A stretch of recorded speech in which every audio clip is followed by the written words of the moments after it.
주께 힘을 얻고 그 마음에 신약이 100일면 사도행전 8장 26절에서 40절 우리가 한 절씩 같이 기도하겠습니다. 주의 사자가 빌립에게 말하여 이르되 일어나서 남쪽으로 향하여 예루살렘에서 가사로 내려가는 길까지 가라 하니 그 길은 광야라. 일어나서 보니 에티오피아 사람 곧 에티오피아 여왕 간다게의 모든 부모를 만든 관리인 이레시가 예배하러 예루살렘에 왔다가 돌아가는데 수레를 타고 선지자 이사야의 글을 읽다가 성령이 빌립더러 이르시되 이 수레로 가까이 나아가라 하시거늘 빌립이 달려가서 선지자 이사야의 글을 읽는 것을 듣고 말하되 읽는 것을 깨닫느냐. 게다가에 지도해주는 사람이 없으니 어찌 깨달을 수 있느냐 하고 빌립을 청하여 수레에 올라 같이 앉으라 합니다. 읽는 성경 구절은 이것이니 일러스되 그가 2살짜리에게로 가는 양과 같이 끌려갔고 덜 깎는 자 앞에 있는 어린 양이 조용함과 같이 그의 입을 열지 아니하였도다. 그가 굴욕을 당했을 때 공정한 재판도 받지 못하였으니 그와 그의 세대를 말하리요 그의 생명이 땅에서 빼앗기리로다.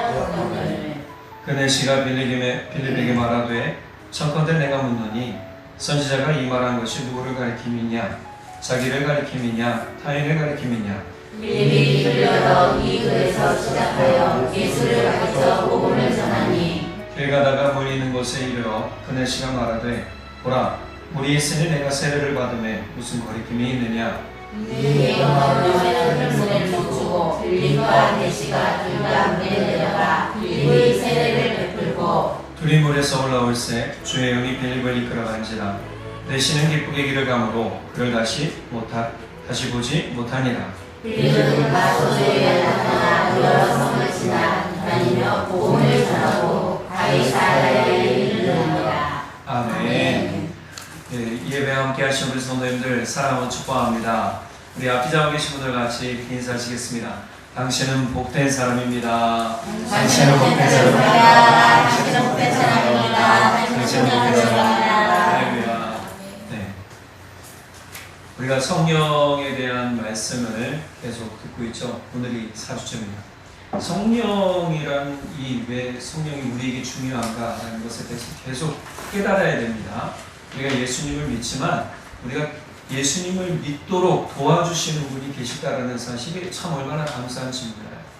내가 혼자 일을 하는 것보다 옆에 한 사람이 더 있는 것이 좋고 또 한 사람보다 두 사람이 더 좋아요.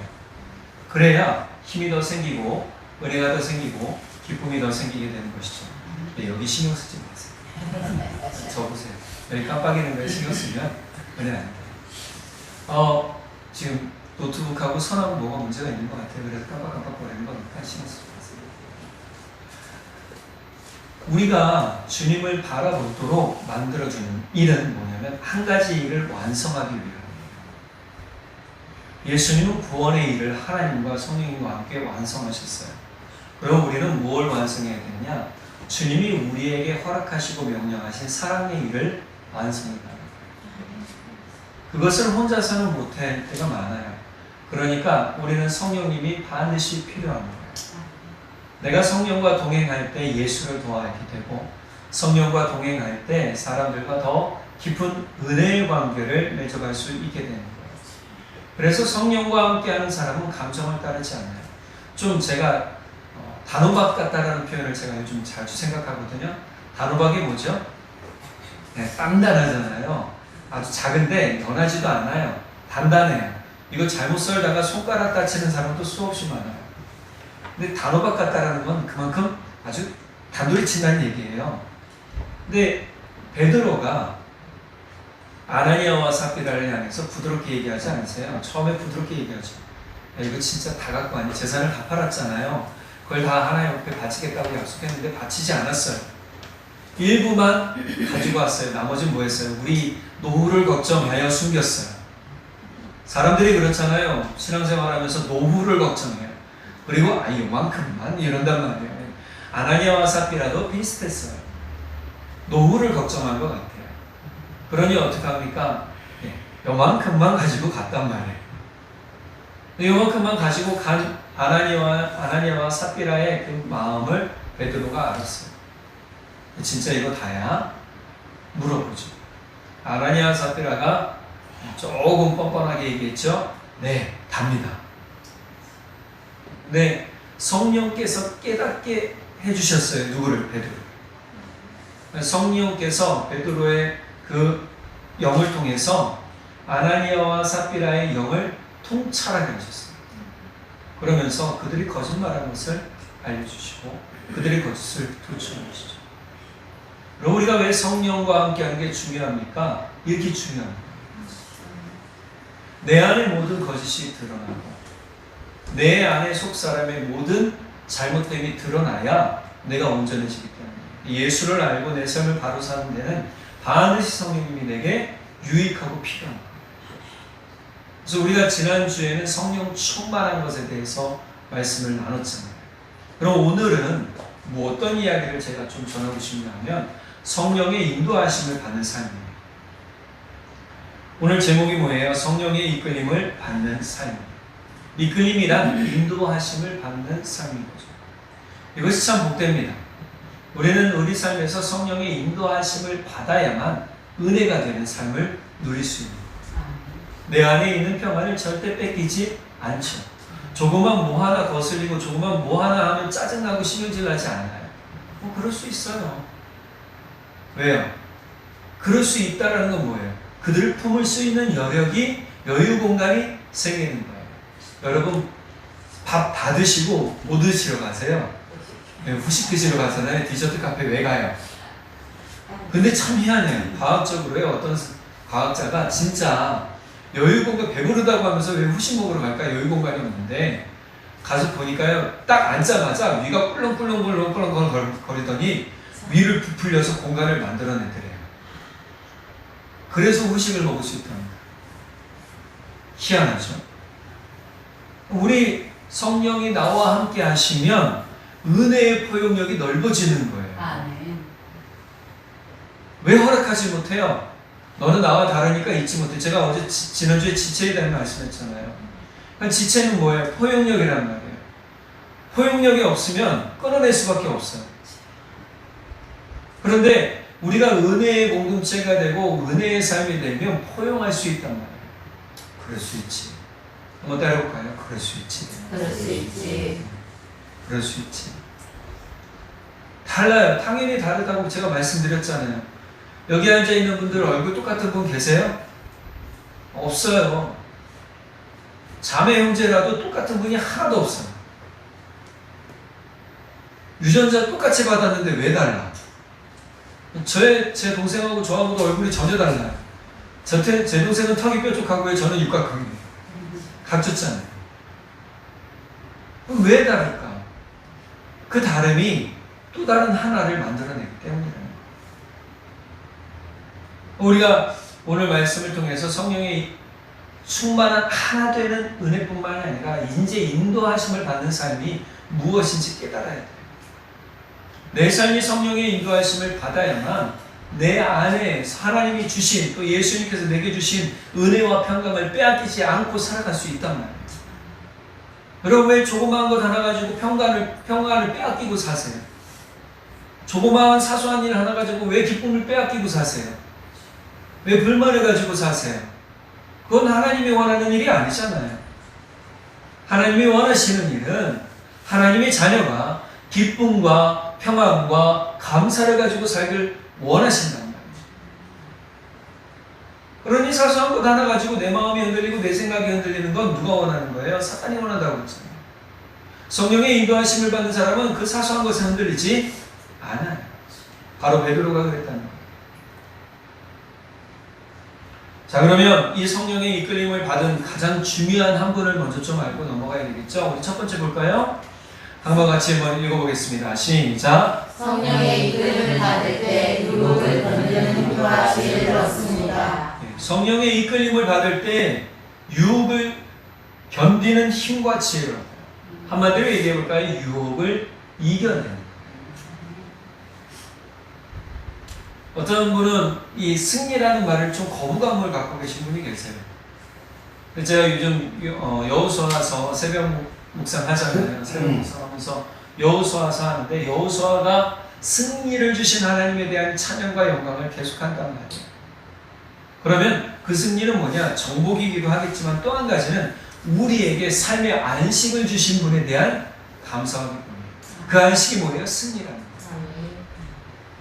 그러니 내 안에 안식을 빼앗기는 일은 결코 좋은 것은 아니란 얘기죠. 저는 우리 모든 성도님들이 이 안식을 가지고 사시기를 간절히 바랍니다. 자, 예수님께서 오늘 본문 전에 누가복음 4장 1절에서 2절에 보면 같이 한번 읽어볼까요? 예수께서 성령의 충만함을 입어 요단강에서 돌아오사 광야에서 40일 동안 성령에게 이르시며 마귀에게 시험을 받으시더라. 아멘. 마가복음이나 마태복음에서는요 성령께서 밀어내셨다고 해요. 광야로 미셨다고. 또한 마태복음에서는 성령께서 이끄셨다라고 해요. 쫓아내셨다. 마가복음 쫓아내셨다. 이렇게 얘기를 표현을 하고 있어요. 이것은 처음 부분이에요. 예수님이 광야로 가게 된 이유가 무엇이냐? 성령께서 쫓아내셨고 이끄셨기 때문에. 그런데 누가복음은 조금 달라요. 누가복음은 성령께서 예수님께서 40일 동안 광야에서 시험 받으시는 동안 성령님께 인도하심을 받는데 이 이야기를 합니다. 참 우리의 인생과 똑같아요. 여러분 우리가 인생을 살면서 그냥 처음에 성령 받은 것만 생각하잖아요. 그런데 우리가 계속 살아가면서 성령의 인도하심을 받아야 된다는 생각에 대해서는 잘 생각하지 못해요. 그러면 광야 40일 동안 예수님이 3번 유혹을 받으세요. 성경에서는 시험이라고 나왔는데 이 마귀 또는 마가복음에서는 사탄이라고 나왔어요. 근데 이 사탄 마귀가 예수님을 시험했다. 근데 이 시험은 영어로 보면 temptation, 유혹이라고 나와요. 유혹을 하시는데 먼저는 무엇을 가지고 유혹하시느냐? 첫 번째로 음식을 가지고 유혹하세요. 예수님께서 줄이셨어요. 1절에 보니까 2절에 보니까 예수님께서 40일 동안 광야에서 아무것도 못하고 못 먹고 계셔서 줄이신지라 이렇게 표현이 나와요. 줄이셨다는 건 진짜 너무 배고프다라는 얘기예요. 제가 어느 목사님한테 저는 금식기도 못해요. 하루만 지나도 배가 너무 고파서 못해요 이렇게 얘기해요. 그분은 40일을 한번 하셨더라고요. 제가 좀 영적으로 부족한 건가 생각 들기도 하는데 비교하면. 근데 저는 제 은혜에 만족해요. 자, 이렇게 줄이시고 너무 배고프신 상태에서 이제 마귀가 와서 유혹을 해요. 뭘 가지고 유혹을 해요?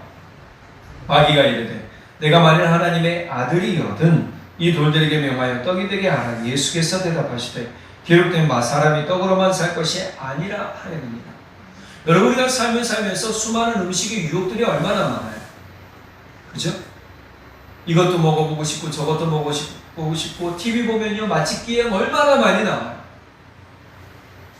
사람들의 욕구 중에 가장 큰 욕구를 채워주는 게 음식이라는 거예요. 사람이 배부르고 등 따시면 이제 편안하다 그런다고 그러잖아요.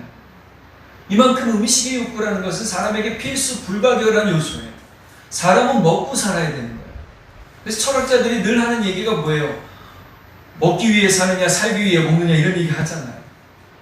그럼 여러분은 어떠세요? 살기 위해 드세요? 먹기 위해 사세요? 우리 인생은 하나님의 영으로 채워져야 돼요. 하나님의 말씀으로 채워져야 돼요. 마태복음의 다른 복음서에 보면 뭐라고 나오냐면 하나님의 입에서 나오는 말씀으로 살 것이니라고. 호세아서에서 제가 지난주 수요일날 말씀 전할 때 그런 말씀 나왔다고 했잖아요. 하나님의 말씀을 가지고 나온다. 우리는 우리 입에 말씀이 내 영의 음식이 돼야 되는 거예요. 육신의 음식은 금방 꺼지죠. 그리고 또 도란 저녁 되면 무엇을 먹을까 무엇을 마실까 고민하잖아요. 왜 고민해요? 그냥 먹으면 되지. 천지에 널린 게 음식점이고 집에 가서 밥 조금 하고 김치 하나라도 그게 어디예요? 옛날에 제가 사진 보니까요, 고봉밥이더라고요. 밥그릇이 이래요. 밥이 이만큼 쌓였어요. 거기에 반찬이라는 건 두 가지밖에 없어요. 석박지 하나, 또는 뭐 오이냉국 같은 비슷한 국한. 얼마나 밥량이 많은지. 근데 요즘은 공깃밥 요만한 것도 뭐예요? 많다고 그러잖아요. 우리 삶에서 먹는 것이 힘이 될 수도 있겠지만 중요한 건 육신에 먹는 것보다 먼저는 내 영에 날마다 무엇을 채워놔야 돼요? 하나님의 말씀을 채워놔야 돼요. 그래야 내가 육신의 음식에 대한 욕구를 절제할 수가 있는 거예요. 내가 임의적으로 절제하게 되면 자꾸 뭐만 생겨요? 갈증만 생겨요. 그런데 말씀이 내 안에 채워지면 음식이 있어도 적당히 먹을 수 있게 되는 은혜가 생기는 거예요. 배부른데 자꾸 먹는 건 뭐가 되죠? 폭식이라고 그러잖아요. 의사들도 얘기해요. 폭식은요, 우리 몸을 망가뜨리고 우리 몸에 염증을 일으키는 주요 원인 중에 한 가지라는 거예요. 그러니 삼시세끼 조금씩이라도 잘 채워 먹는 게 중요하더라고요. 이렇게 얘기를 해요. 그러면 몸의 염증도 줄고 우리 몸도 건강해지더라고요. 우리 삶에서 가장 중요한 건 내 안에 매일매일 하나님의 말씀에 양식을 채워가는 것. 지금 예수님은 이것을 뭐예요? 이기셨어요. 음식에 대한 유혹을 이기셨어요. 성령께서 그렇게 이끌어 주셨다는 거예요. 두 번째, 성령의 인도하심을 받는 동안 이 마귀의 유혹은요, 그치지 않아요. 우리가 신앙생활하면서 이거는 좀 깼으면 좋겠어요. 신앙생활하면, 예수님 믿으면 우리 삶이 다 형통해 라고 생각할지 모르지만 고난이 많은 걸 예수님도 보여주시잖아요. 유혹이 수없이 온다니까요. 근데 그 유혹 중에 우리가 무엇을 선택하는 거예요? 두 번째 볼까요? 예수님이 받은 유혹 두 번째는 명예와 권력에 대한 유혹.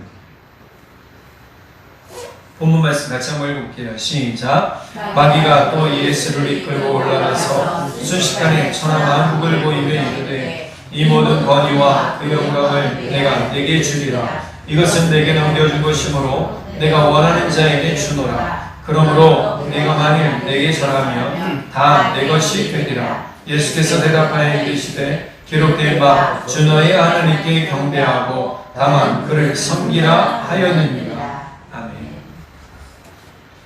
권력과 명예를 택하겠느냐? 권력과 명예를 택하려면 나를 섬겨라는 거예요. 우상숭배에 대한 이야기죠.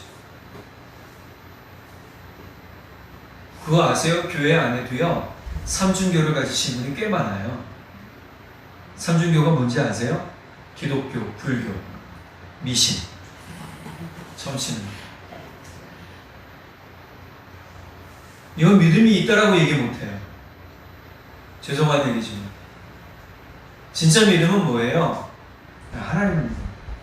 예수님을 믿는 거예요. 성령님의 인도하심을 받는 사람은 하나님과 예수님에 대해서 더욱 또렷해지게 알게 돼요. 그래서 더욱 또렷하게 하나님과 예수님을 선택하는 거예요. 우리가 명예와 권력을 준다면 우리 성도님들은 어떻게 하시겠어요? 아이, 당근 명예와 권력이죠, 이러시겠어요? 저도 한때 목사지만 부끄럽게도 그렇게 쫓아다녔어요. 부흥한 목사님들 세미나 들으러 가고 부흥시켜준다는 세미나 쫓아다녔어요. 그분들이 잘못된 게 아니에요. 제 마음이 잘못된 거예요. 참 부끄러워. 내게 준 사람들에 대한 감사보다 더 큰 사람들이 오기를 기대했던 저의 마음도 있었어요. 이 말씀을 딱 보니까 내가 그동안 쫓아다닌 게 진짜 하나님이 아니구나, 예수님이 아니구나, 세상의 권력과 명예를 쫓아다닌 거구나라는 걸 깨닫게 됐어요. 여러분, 우리 그렇지 않아요? 대박집 보면 내 집도 대박배 치고 싶고, 뭐 하는 거 보면 나도 그것도 쫓아가고 싶고, 사단이 그렇게 유혹을 시켜줘요. 유혹을 한단 말이에요. 그럼 우리 마음은 어떻게 해요? 코 깨서 거기 가듯이 좀 질질 끌려다니는 거예요, 이제. 끌려다니다 보면 뭐예요? 거기에 돈 쓰고 거기에 마음 쓰다가 결국 내게 남는 건 아무것도 없어요. 중요한 건 나를 찾는 건데 예수님은 지금 성령님의 인도하심을 따라서 무엇을 찾았어요? 온전한 나를 찾으셨어요. 그 나가 누구예요? 하나님의 아들이에요. 그런데 오늘 아까 첫 번째 음식 유혹이나 지금 명예와 권력에 대한 유혹도 예수님이 예수님 자신을 아셨기 때문에 예수님은 이것에 대한 특권을 과감하게 포기하셨어요. 무엇을 이루시기 위해서요? 하나님의 뜻을 이루시기 위해서. 우리는 내게 준 환경과 내게 준 은혜를 감사해야 됩니다. 더욱 감사해야 됩니다. 그러면 성령님의 인도하심이 내게 더욱 큰 이끌림이 돼서 어떻게 해요? 내가 더욱 영적으로 열리고 복이 되는 은혜를 보고 얻을 수 있는 길을 갈 수 있게 되는 거죠. 우리 삶에서 그래서 중요한 원칙 중에 하나는 성령님의 인도하심을 따르는 사람은 더욱 또렷하게 하나님을 선택하더라. 예수님을 선택하더라. 저는 우리 모두가 이랬으면 좋겠습니다. 또 이러기를 원합니다. 성령님의 인도하심을 받아서 명예나 권력보다 내가 다른 사람보다 더 돈으로 높아지는 것보다 내가 비록 낮아지더라도 다른 사람보다 조금 못한 삶을 살지라도 내가 주님을 선택하는 바른 길 가기 원합니다. 그 고백들이 우리 안에 있기를 간절히 바랍니다. 세 번째로 예수님은 믿음에 대한 유혹을 받으셨어요. 말씀 볼까요? 시작. 또 이끌고 예루살렘으로 가서 성전 꼭대기에 세우고 이르되 내가 만일 하나님의 아들이거든 여기서 뛰어내리라. 기록되었을 때 하나님이 너를 위하여 그 사자들을 명하사 너를 지키게 하시리라 하였고 또한 그들이 손으로 너를 받들어 내 발이 돌에 부딪히지 않게 하시리라 하였느니라. 예수께서 대답하여 이르시되 주 너의 하나님을 시험하지 말라 하였느니라. 아멘. 볼게요. 지금 사탄도 뭘 이용해 먹죠? 말씀을 이용해요. 교묘합니다. 사탄도요 말씀을 이용할 줄 알아요. 마귀도요. 근데 누구를 합니다요? 하나님을 합니다. 하나님과 대적자예요. 등 돌려서 끊임없이 하나님 믿는 사람, 하나님을 무너뜨리려고 하는 세력. 그러니 예수님이 무섭고 두렵고 떨리기 때문에 유혹해서 뭐예요? 육신으로 오신 예수님을 유혹해서 넘어뜨리려고 했던 일이 사단의 일이란 말이에요. 육신을 가진 사람들은요 수없이 유혹이 와요. 안 오는 게 아니에요. 특별히 믿음 가진 사람이라고 유혹이 안 와요? 아니요, 유혹이 와요. 어떤 유혹이 와요? 내 믿음을 드러내고 싶은 유혹이 와요. 믿음을 통해 나를 증거하고 싶은 유혹이 와요.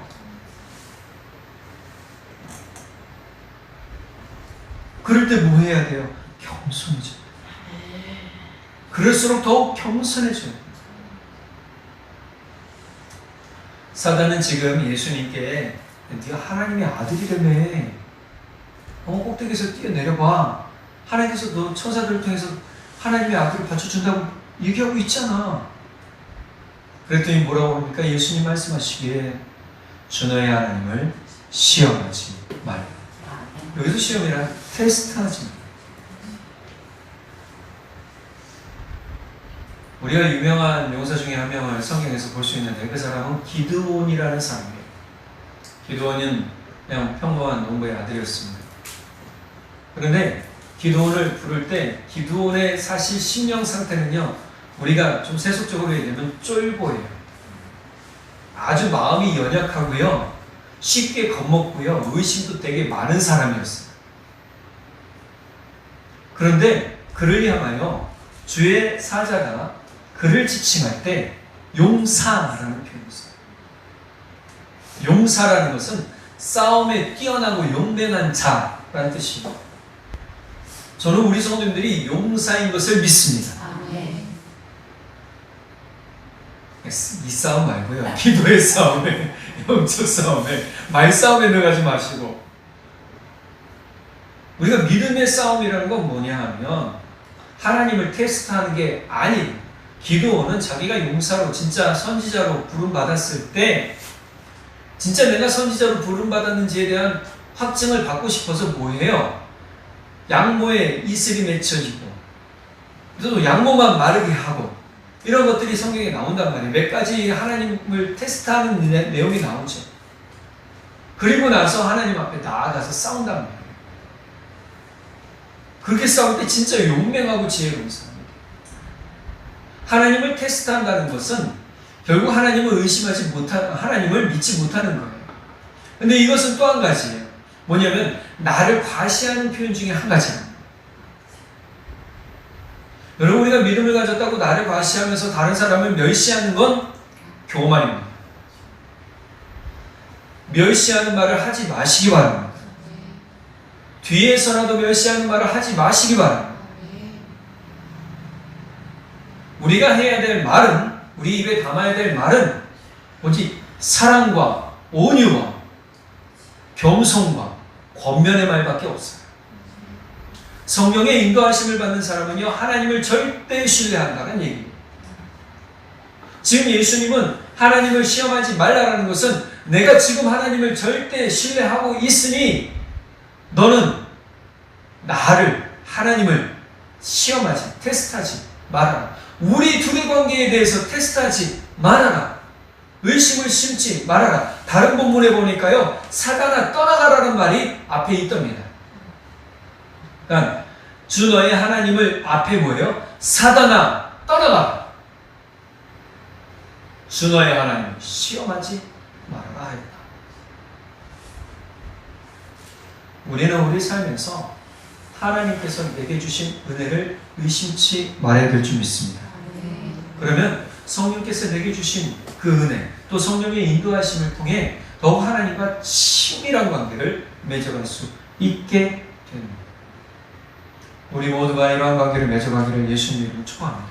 갈라디아서 5장 16절에 보면 여러분은 성령께서 인도하여 주시는 대로 살아가십시오. 그러면 육체의 욕망을 채우려 하지 않을 것입니다. 자, 볼까요? 앞에 예수님께서 세 가지 유혹 받으신 거 다 뭐예요? 육체의 욕망. 마지막 세 번째 것은 뭐죠? 하나님과 나에 대한 믿음에 대한 관계의 유혹이었죠. 우리는 이것을 깨달아야 됩니다. 내 안에 육체의 욕망을 이루려 믿으면 우리는 믿음 생활 제대로 할 수 없어요. 우리는 믿음 생활 제대로 하려면 뭐 해야 돼요? 성령의 인도하심을 받아야 됩니다. 그럴 때 우리는 우리 삶에서 삶의 힘과 지혜를 얻게 될 수 있습니다. 두 번째로 성령의 이끌림을 받을 때 복된 복음을 깨닫고 전하는 사람이 됩니다. 같이 한번 읽어볼까요? 시작. 성령의 이끌림을 받을 때 복된 복음을 깨닫고 전하는 사람이 됩니다. 여러분, 복음을 복으로 믿으십니까? 복음을 복으로 깨닫습니까? 저는 우리 모두가 이 자리에 나와서 예수님 믿는 이 복음, 예수님을 통한 복음이 우리 삶에 또 우리 영에 가장 귀한 복이 되는 것을 믿으시기 바랍니다. 1절에서 13절에 사마리아의 복음을 전하는 빌립 집사에 대한 이야기가 나옵니다. 빌립 사도가 아니에요. 빌립 집사는 앞서 구제와 금율의 모든 일을 도맡아 할 사람 일곱 집사 중에 한 명이었어요. 그런데 이들이 그 재산 관리만 한 게 아니에요. 이들도요, 믿음이 뛰어난 사람들이었어요. 그래서 우리가 사도행전 7장에 보면 복음을 전하다가 순교당한 집사 스데반 집사에 대한 이야기를 들을 수 있고, 두 번째 8장에 바로 어떻게 해요? 빌립 집사에 대한 이야기가 나와요. 그런데 이 빌립 집사가 갑자기 어디로 가냐 하면 사마리아로 가요. 사마리아로 가서 복음을 전해요. 한번 볼까요? 빌립이 사마리아의 한 도시로 가서 사람들에게 그리스도를 전하자 군중들은 빌립이 전하는 말을 듣고 그가 행하는 기적을 보면서 하나같이 그의 말에 귀를 기울였다. 빌립이 하나님 나라와 예수 그리스도의 이름에 대한 기쁜 소식을 전하자 그들은 모두 믿고 남녀가 다 세례를 받았다. 여러분, 이건 놀라운 일이에요. 빌립은요, 집사였어요. 사도가 아니었어요. 빌립 집사가 이렇게 세례를 준다, 또 사마리아에 복음이 전해졌다는 소식을 듣고 이제 14절 15절에 보니까요, 사도들이 모여서 어떻게 할까 논의한 다음에 두 사람을 보내요. 그 두 사람이 누구냐면 베드로와 요한.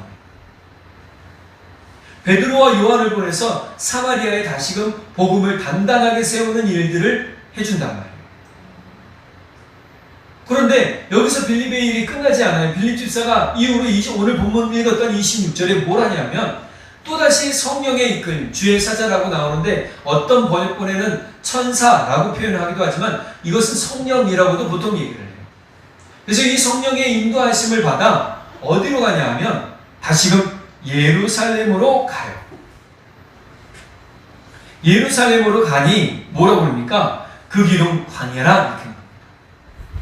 여기서 이 길이 약 얼마나 걸리는 거리였냐라고 보니까 한 100km 정도 되는 거리였다는 거예요. 그리고 이 길을 왜 성령이 이끄셨을까? 왜 가라 하셨을까? 근데 여기서 보면요, 이 가라 했을 때 빌립 집사가 이제 뭔데 나 좀 피곤한데 좀 쉬면 안 될까요? 이러지 않았어요. 본문에 보니까요, 일어나 가서 보니 그냥 바로 어떻게 해요? 네, 지체하지 않고 짐 싸서 갔다는 거예요. 여러분, 우리가 성령의 인도하심을 받을 때 가장 중요한 한 가지 바로 행해야 되는 거예요. 내 마음에 무언가 들었어요. 고동화 나눠주고 싶다. 그러면 뭐 해야 돼요? 나눠줘야죠. 나눠줘. 내일 나눠줄까? 오늘 피곤한데 좀 이따 할까? 제가 집에서 그러거든요. 네, 좀 이따가 제가 힘들고 피곤하니까. 저는 그래서 집에서 늘 조금 있다 남편이에요.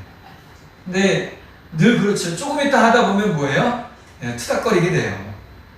바로 해주면 어떻게 해요? 네, 좋은 음식이 또 나온단 말이에요.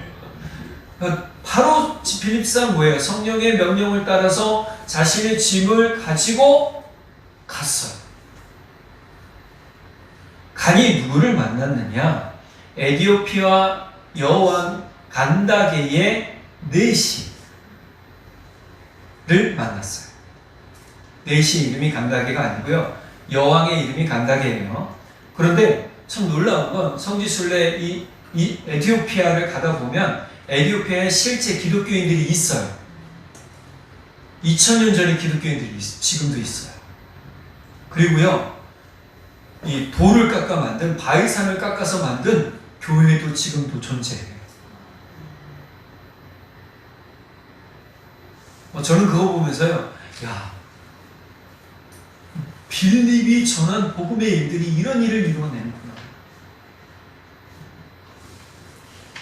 빌립이 성령의 인도하심을 받아 간다게의 네시를 만나 복음을 전했을 때 간다게가 바로 복음을 영접한 게 아니에요. 그 당시 상황을 오늘 말씀에서는 보여주고 있잖아요. 네시가 말씀을 읽고 있었어요. 그 말씀이 뭐예요? 이사야의 말씀을 읽고 있었다라는 거예요.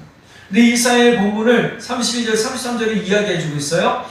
아무리 봐도 모르는 거예요. 도대체 이 도살자같이 끌려가는 양, 털 깎는 자 앞에 있는 이 조용한 어린 양, 입을 열지 않는 이 어린 양이 도대체 누구를 지칭하는 거냐? 이사야 본인을 이야기하는 거냐? 아니면 다른 사람이냐? 그러니까 빌립이 어떻게 해요? 성령께서 주시는 말씀을 따라 이 간다게의 네시를 깨닫게 해줘요. 그리고 세례받고 성령도 받아요. 할렐루야. 여러분, 우리가 성령의 인도하심을 받게 되면 우리는 예수를 전하는 사람이 됩니다. 저는 우리가 어디에 가든지 무엇을 하든지 먼저 예수를 전하는 사람들이 되길 바랍니다. 아까 제가 말씀드렸죠. 나를 증거하는 사람은 아직까지 예수님에 대해서 조금 그런 거예요. 내 삶에 예수가 1순위가 되는 사람은 누구 증거예요? 예수님 증거예요. 내 마음에 아들이 최고인 사람은 누구예요? 아들 자랑만 하잖아요. 딸 자랑만 하잖아요. 자식 자랑하잖아요. 그런데 내 마음에 예수님이 미안해요. 자식이 1순위가 아니에요. 남편이 1순위가 아니에요. 내가 가진 재산, 내가 하는 일, 내가 가진 명예, 내가 가진 재산, 이게 1순위가 아니에요. 그리스도인들은요, 1순위가 예수 그리스도예요. 빌립이 지금 자신의 1순위가 누구인 걸 알려줘요. 예수님인 걸 알려줘요. 보여주고 있어요. 그리고 네시가 믿음에 대해서 조금 들어갈 만한 그 타이밍에 성령이 인도하여서 한 나라를 전할 계기를 빌립을 통해 이루게 하신단 말이에요. 그러니 우리 성도님들 모두가 이 은혜의 기회를 놓치지 말고 사시기를 간절히 바랍니다. 내게 만나는 사람, 내게 만나는 모든 관계들이 기회라고 믿으시길 바랍니다. 내가 아니면 복음을 들을 수 없는 기회도 있을 수 있는 사람들이 생겼단 말이에요.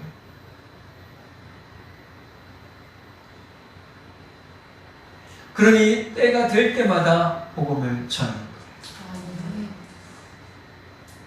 거예요. 진짜 말할 수 없으면 뭐라도 해야 돼요. 제가 기도해 드릴게요 라고 하는 거예요. 예수님의 이름으로 기도해 드릴게요. 한번 따라해볼까요? 예수님의 이름으로 기도해 드릴게요. 그리고 끊지 마세요. 헤어지지 마세요. 바로 뭐 해야 돼요? 기도해 줘야죠. 내가 예수님의 이름으로 기도해 드릴게요. 딱 끊어버리고 안녕히 가세요. 그러면 그 사람이 생각하기를 뭐라고 하겠어요? 기도하든지 말든지. 이럴 거 아니에요. 여러분 안 그러세요? 기도해 주는지 어떻게 알아요? 저도 어느 순간 제가 바빠서 기도해 드릴게요 하고 끊어버릴 때가 있어요. 그러면 아이고 기도해야 되는데. 여러분 기도해 드릴게요 한 다음에 바로 뭐 하라고요? 기도하는 거예요. 기도해 줄게. 그래 잘 살아봐. 이러면 안 돼요. 빌립 집사가 이렇게 이야기를 나눈 다음에 내시가 물에 내려가 빌립이 세례를 받고 빌립이 세례를 베풀고 둘이 물에서 올라올 새 주의 영이 빌립을 이끌어갔더라. 성령의 이끌림을 받는 사람이에요. 참 어떻게 보면 안정감이 없는 것 같죠. 그런데 빌립 집사가 그 다음 말씀 딱 보니까 뭐라고 부릅니까? 40절 빌립은 아수도에 나타나 여러 성을 지나다니며 복음을 전하고 가이사라에 이릅니다. 우리 삶은요 끊임없이 그럽니다. 예수님을 믿을 때 내 삶이 안정감이 없다라고 생각되어지고 느낄 때가 분명히 있을 거예요. 그러나 그것은 사단이 주는 마음이라는 것을 우리가 깨닫기를 간절히 바랍니다. 내 집이 있는데 왜 불안해요? 내가 먹을 것이 있고 누울 곳이 있고 내가 쉴 곳이 있는데 왜 불안하십니까?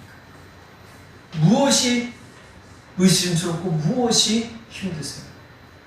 내가 성령의 인도함을 받지 않기 때문입니다. 성령의 인도하심을 받는 사람은 절대 불안하지 않습니다.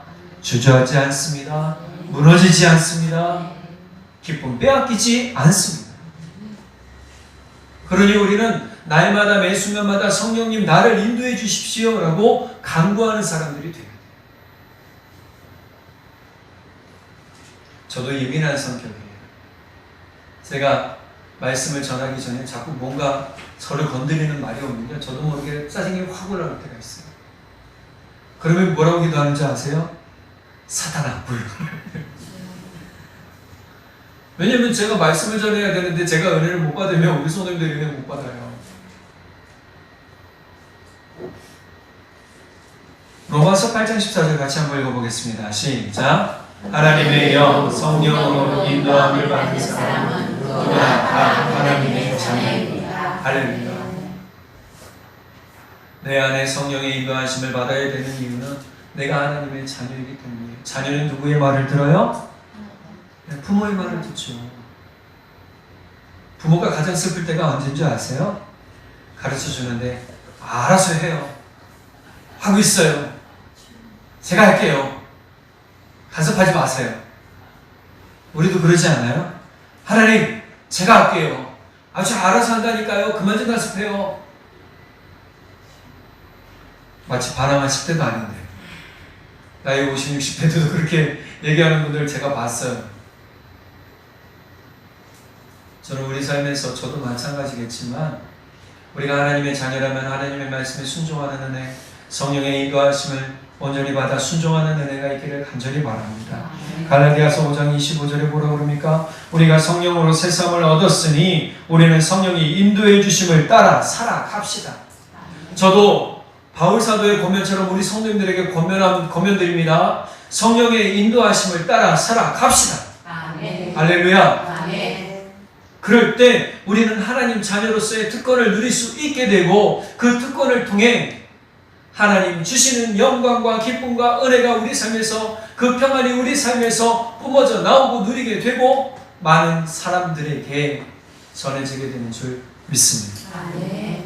바울 사도는요, 그것을 통해서 너희는 그리스도의 향기라, 그리스도의 편지라 라고 얘기를 한 겁니다. 무엇을 전했을까요? 성령의 인도하심을 따르는 사람은, 이끌림을 받는 사람은 절대로 하나님을 사랑합니다. 아멘. 오늘 우리가 성령의 인도하심을 매일매일 간구하며 성령의 인도하심을 따라 살고 그 은혜로 말미암아 매일매일 풍성한 은혜의 꼴을 먹고 살아가는 우리 모든 대본교회 성도님들 되시기를 간절히 축복합니다. 아멘. 기도하겠습니다. 사랑의 하나님 아버지, 참 감사합니다. 오늘 우리에게 귀한 은혜 주시고 소망 주시고 또한 귀한 본을 알게 해주셔서 감사합니다.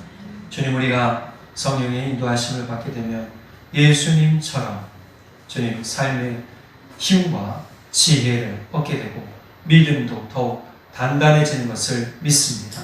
또한 우리가 성령의 인도하심을 받을 때 주님, 우리 삶이 주님 은혜 안에서 큰 소망으로 살아가게 되며 주님의 인도하심을 따를 때 주의 기쁨으로 복된 복음을 전하게 되는 줄 믿습니다.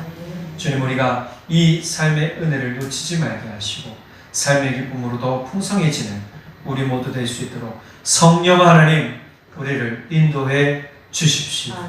믿고 감사드리며 우리 주 예수 그리스도의 이름으로 기도드렸습니다. 아멘. 주의 힘을 얻고 그 마음에 시온에 들어가 있는 그대는 하나님의 축복의 사람이죠. 주님 그대를 너무 기뻐하시죠. 주의 집에 거하기를 사모하고 주를 항상 찬송하는 그대는 하나님의 축복의 사람